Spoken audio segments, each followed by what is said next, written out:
GINIKA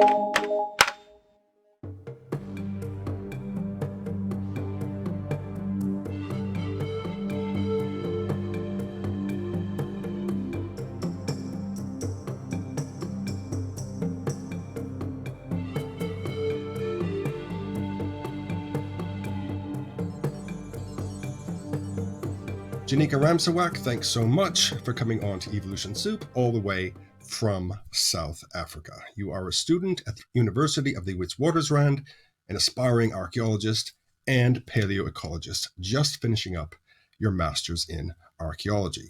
You spend much of your time in the Rising Star Cave fossil site, which has made worldwide news for its incredible discovery of a new hominid, Homo naledi.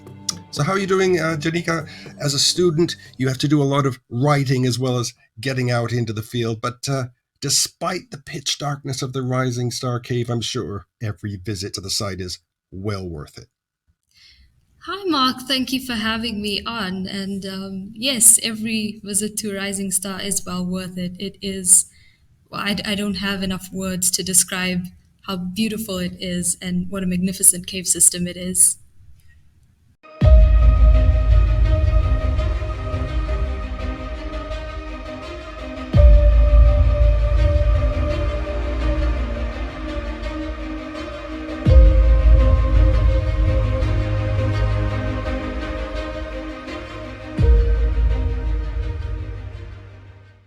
Well, before we get our hands dirty delving into the secrets of this amazing cave system, let's just hear a little bit about your background. GINIKA, did you always have an interest in the sciences and in particular, ancient human origins? So, yes, I did. I grew up in an area called Shallcross in KwaZulu-Natal of South Africa. And this area was segregated during the apartheid. And as a result, there weren't many resources, and we had, so for context, I am born post democracy, and I did have, a lifestyle growing up post democracy. But that does not mean that the area that I grew up in did not experience the after effects of the apartheid. So the reason I mention that is because I had very little resources on archaeology or the sciences growing up. And there was a library in the Shallcross area that I frequented with my father. And that was where my fascination with archaeology really started. I was about 9 years old when I first came across a fascinating book, and I don't remember the name at like right now, but I opened this book and it was spectacular to me. It was based in ancient Egypt, and there were really cool things, and it just as a 9 year old, I felt transported back in time reading it. And I said to myself, this is what I want to do. And I'm going to be an archaeologist when I grow up, not fully understanding everything about archaeology, but this book was just, it blew my mind completely. And then as I grew older and started watching some movies, playing some games, I got into watching the Indiana Jones series, as all archaeologists do. And I was very, very fascinated by the series. And I obviously knew that I wouldn't be carrying around a whip and a fedora cap and, fighting off villains and that type of thing. But I still thought it was a pretty cool profession. And then much later on into my teenage years, I started getting into the game Assassin's Creed. And so, as an avid reader, there was a link between the Assassin's Creed games and the books that I'd read from the library. And the reason I say that is because when I played the game, it was like all of these facts from the books came to life. And it was like I was living through history. And that was where I started to hone in more on archaeology as an interest, because I'd always been interested in the sciences, but I was dabbling here and there. And there was a stage where I wanted to be an astrophysicist too. And so all of these influences were kind of where I started to hone in more on archaeology as a science and started to understand what goes into it. Fast forward a little bit to my university years, and that was where, I took the leap and I was like, I'm going to do this and pursue this as a university degree. And in my undergraduate years, I met Dr. Kinyewe Molopiane, who actually taught me how to excavate and research at an Iron Age site. And that was really where I knew that I was 100% in the right science and that archaeology was perfect for me. So, what can you tell us about what you do as a student at WITS? What does your current research entail, and what exactly is meant by paleoecology?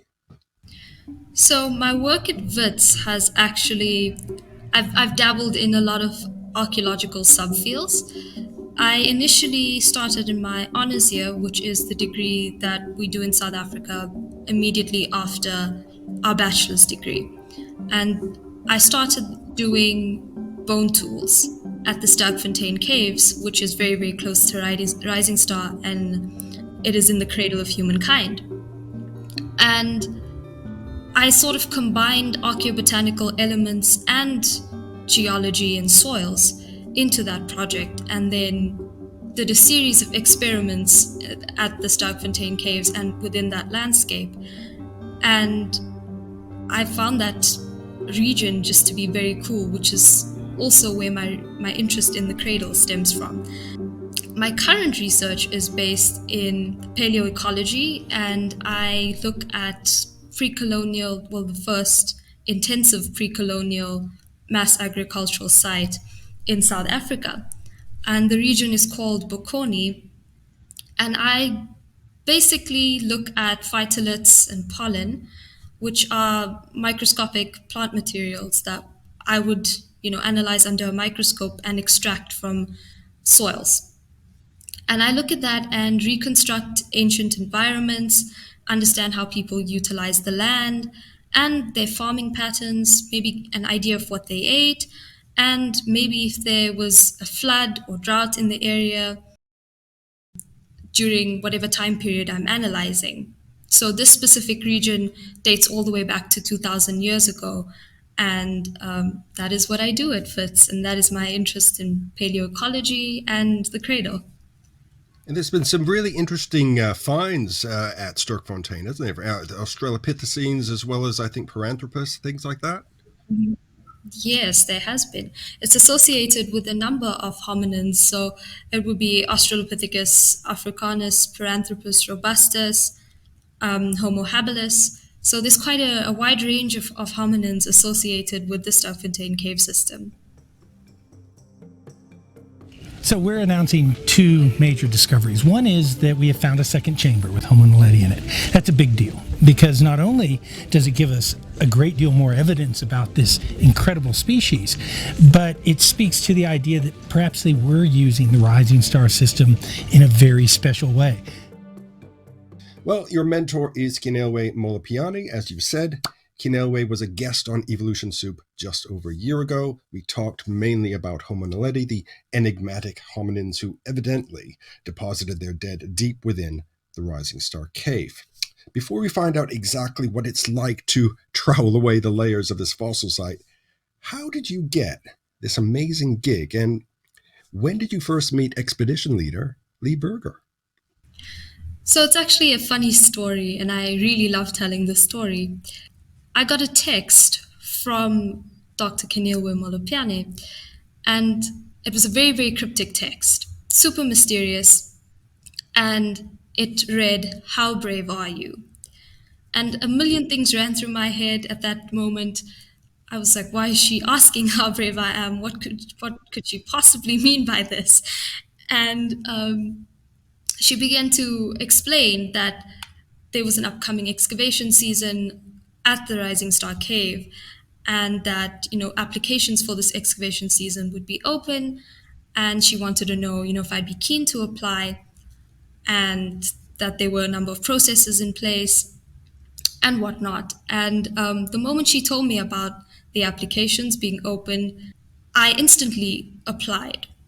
And whenever I tell the story to my friends, they all sort of think that I come off as a little bit crazy because whenever people hear the story of or the risks rather involved within a cave system, their instant reaction is immediately no. And a lot of people are claustrophobic and they can't handle the tiny space. And Kenilwe had explained all of these risks to me. And I was like, yes, I'm instantly in. I'm going to apply. This is what I want to do. And so I applied. And then I'd met expedition leader Lee Berger, Professor Lee Berger, on the first day of the expedition.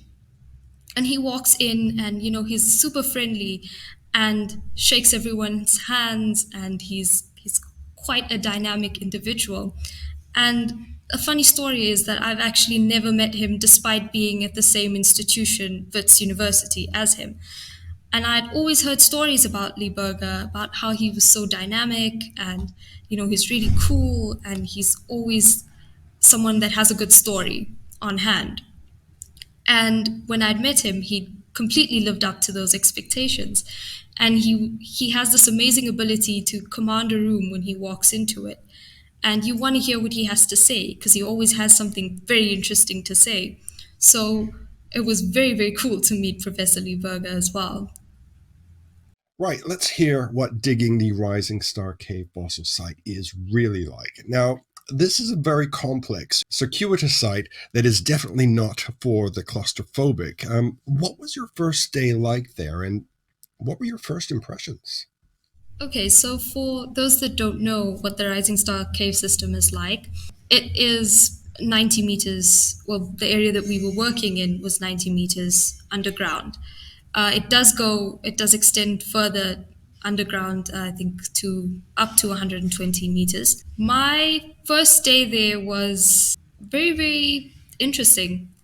I was fascinated by everything I saw around me, and I'd heard that it was a cave system that was unlike any other within the region. And immediately, when you take your first steps into the cave and start to descend down, well, closer to the chamber that we were working in, the Dragon's Back chamber, you can really see that it is unlike any other cave that is within the region. It has fascinating passageways and behaves in many different ways, and there's a lot of different processes influencing the cave system. As we get closer and closer to the area that we were working in, the Dragon's Back chamber, there is a crawl, a very famous crawl that was called the Superman's Crawl. The reason that it was called the Superman's Crawl is because one would have to put their arms out in front of them and sort of crawl through, similarly to how Superman flies. The Superman crawl is now expanded a little bit, and you no longer have to crawl through like how Superman would fly, but it is still quite a tight crawl. The cave system is full of tiny little crawls, and you've got to twist your body and squeeze in many, many different ways. So it is definitely not for the faint-hearted, and that was also something that went through my mind while going through the cave system on my first day. I understood exactly what they had meant when they said, it's not for the faint-hearted and there's a lot of risks involved.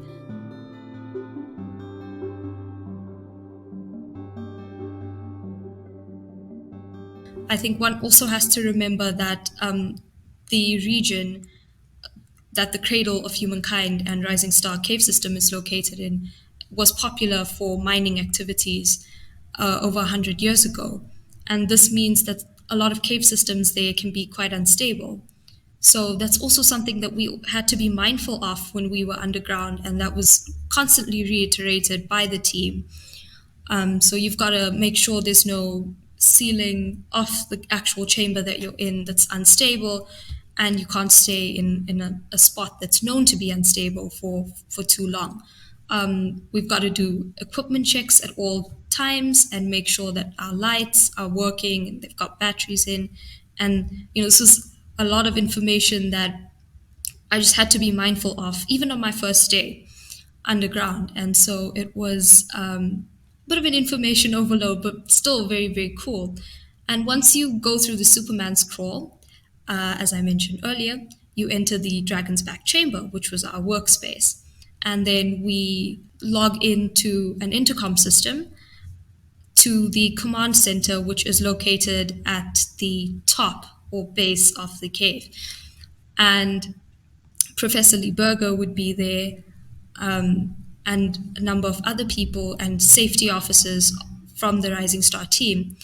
And you log in and kind of say that everything's okay and that we're ready to start work for the day.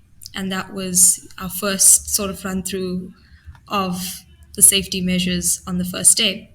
And then as we walked in, we saw this little grid. Now, by that, when I say little, I mean it's little in comparison to other archaeological grids. So it was really an indication of the tiny space that we'd be working in and the difficulties we'd have excavating. We would have to spend up to 8 hours underground in a day and in very, very weird positions. So it's not kind on the back, not kind on the neck either, but still very, very rewarding. And I would do it a million times over. And so once I saw the grid, I knew it was going to be a very interesting and complex excavation, but I was very much up for the challenge. Lee Berger then came down into the chamber and started explaining the grid and the complexities of the cave and specifically the chamber that we were in, the Dragon's Back chamber. And he started explaining each little square. And then he mentioned that there was a lovely square that was quite complex there. And there's a bit of ceiling that's collapsed in it. And he starts explaining the complexities of it. And he's handing out squares to the excavation team. And he's like, you are perfect for this square and you're perfect for that square.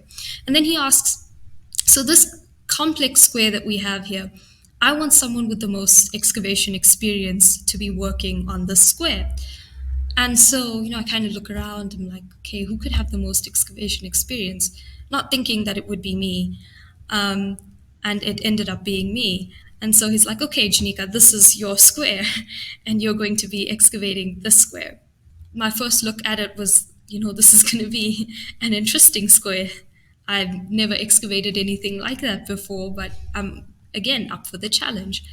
And I was then very, very eager to get started and, whipped out all of my tools. And I was like, that is where I'm going to be basically in my head living for the next few weeks. So I was super excited once I saw the grid and my square. So what was it like working at this incredibly rich fossil site? And did you make any cool discoveries of any kind that you can tell us about? Rising Star Cave System is fascinating in so many ways. The things that come up the most for me is that there are implications of Homo naledi depositing their dead into that cave. And so that tells you that there's, a lot that's going to be discovered and a lot that's happening there. And that it's, like I said, incredibly complex. And so working at an incredibly rich fossil site was unlike any other experience that I've ever had. And to go into that cave system with that in mind and knowing that everything that comes out of there, it's going to sort of change the way that we think about Homo naledi as a species. I was, incredibly taken aback by everything that I saw, came across. The cool discoveries that I did make. So at first, I found microfauna bones, which many people might not think is a huge discovery, but microfauna for archaeologists it tells us a lot of things. So microfauna, for those that don't know, is basically like your tiny animals. So it will be little rats, rodents, birds, and any tiny creature that you can think of would constitute microfauna. And that tells us sometimes about the degree of fragmentation at the site and maybe what kinds of predators were at a site. So there's a lot of information an archaeologist or a paleoanthropologist can get from microfauna. So I still didn't think anything of it when I found, microfauna. I was like, this is standard at any archaeological site, and kept documenting it. And then eventually I had come across a bit of charcoal, and that was what blew my mind. So the reason I was so fascinated by it is because there's a lot of implications for charcoal. And charcoal basically tells archaeologists that, fire was being used in this space. And, there's a lot of things that one can do with fire. You can light up the way and cook, and there's a lot of things that anyone can do with fire, let alone a hominin like Homo naledi. So there are a lot of implications of charcoal, and obviously the team still has research to do to find the implications of this charcoal. But finding charcoal, I think, was one of the coolest things that I could have come across within this space. And it also, I think, for me, changed the way that I think about Homo naledi. And one thing that I kept in mind throughout this entire experience was something that a mentor said to me years ago. And it is that we must think of hominins or ancient civilizations like we think of ourselves. So, whenever you enter an archaeological space, what would you do? So you think of it like a daily, like something you do in your daily life. We cook, we clean, we, interact with each other on a daily basis. We store things away, we have a pantry, we have things like that. So whenever I enter an archaeological space, I sort of imagine that type of lifestyle, the standard domestic lifestyle. And that is where things start to really come alive as an archaeologist, because you start to see that, hominins and other ancient civilizations were not that different from us, and that they also have to do the same things that you have to do. And that really brings things to life and helps you sort of process exactly what you're finding. One of the cool things about this space was our lunch area. And when we were sort of chilling one day in our lunch area and eating and chatting, Professor Lee Berger comes down and starts chatting with us and looks up to where he was standing. And he sees, you know, tons of little fossils. And he's like, this is a bird. This is a fossil from a bird. And, this is potentially a skull from a monkey.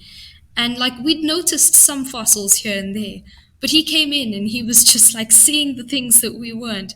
So that was a very cool thing. So he came in there and he was just like a pro at it. And that was, it's like, how were we not seeing this? And how did we not notice this before? And this is our lunch area, all we had to do was look up.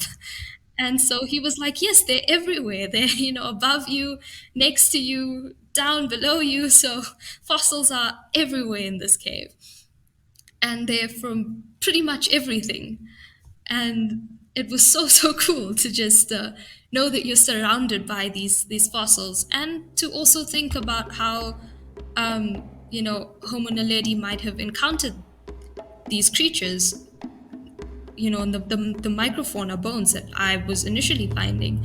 So it makes you think that, these were the kind of creatures that we encounter was also most likely the kind of creatures that they were encountering. So yeah, it was a very, very interesting and cool experience. When I interviewed Kinelwe, we talked about how there weren't many women and people of color in this particular field of science. So, what has it been like for you as a woman of color to get this assignment, and has your involvement been positively received? Firstly, having Dr. Kinilwe Molupiane as a lead excavator was something that was very reassuring for me as a woman of color, particularly because I am the only South African Indian female in my postgraduate class. And up until this point, I have not had any mentors or a lead excavator that was a person of color, let alone a woman of color. And so to work with another woman of color that I, got along really well with, and that was someone that was, doing amazing things within the field and so inspiring, such as Kenilwe, it was very cool and very, very reassuring. And I would say also quite inspirational. And it made me feel comfortable in the sense that I felt like, there is a space for someone like me, someone that looks like me within the field. And that was because I didn't think of myself as someone that fit into this field, particularly because I come from a South African Indian background, and within the ethnicity and diaspora, there is a common sort of misconception and expectation for women that look like me to go towards professions like, doctor, lawyer, pharmacist. So, your standard 9 to 5 professions, nothing as, unconventional as archaeology. And to work with another woman of color and see that there is a space for people that look like me and, people that can actually create change within the field, it was very inspirational.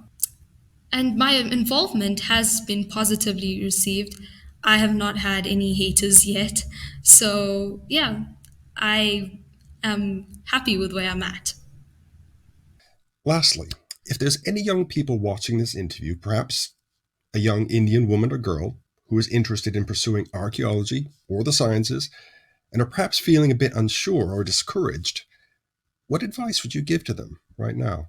So, if I could think back to my younger self and the things that I would have liked to have heard, or, the things that I wish that someone said to me before I went into the field, the first thing that I would say is that no experience, no matter how tiny it is useless or pointless. If I can think of like a few examples, my first interest in science started off in, my grandmother's garden. I would look at plants and learn their names and look at the soils, and that's where, science really starts. It's with the tiny things. And so no matter how tiny it is, it's not stupid, and your fascination with something that is that tiny, it plays a role into what you get into later on in your life. And it really helps you expand and grow. What I mean by that is also that you are always learning, and that's something to constantly keep at the back of your head. So if I can think back to my honors year, there was an experience where I had to really, really get into the geology of the Sterkfontein region. And I didn't think that I'd have to learn so much geology. But again, that experience was not tiny, and ultimately, played a role in my involvement at Rising Star.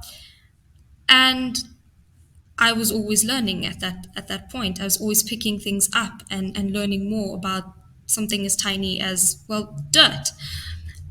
And another thing that I want to say to younger South African Indian people is that representation is very important. It is important to see people that look like you in fields that you might not think are conventional, or fields that you don't feel supported to get into.